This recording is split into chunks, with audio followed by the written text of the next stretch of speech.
I want to talk to you today about how do you avoid a negative mindset.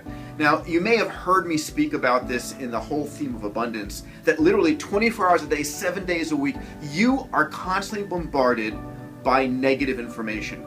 Literally on every device you have, your cell phone, your tablet, your radio, television, newspaper, 24/7, the media is hitting you with negative information over and over and over again. And there's a reason for this. Literally, as we were evolving as humans on the plains of Africa, if you missed a piece of good news, well, that's too bad. Miss a piece of bad news, and it could have been your life.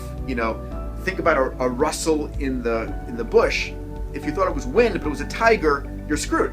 So at the end of the day, our brains, an ancient piece of the temporal lobe evolved called the amygdala, that is literally scanning everything you see and hear for negative news.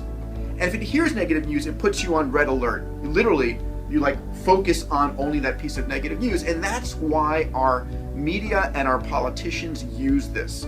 They use the negative news to capture your attention. I actually went and did a study. I looked at all the Time magazine covers between 1950 and 2010 over that 60-year period, and looked at how many of them were, sort of good news stories, neutral, and fear negative news stories. And it starts at 5% in 1950 and grows to over 50%. So literally, that's what's going on. So at the end of the day, what I do is I filter my news for stuff that I care about. And I do that. I go on Google News, for example. I look at the science and I look at the engineering and technology section.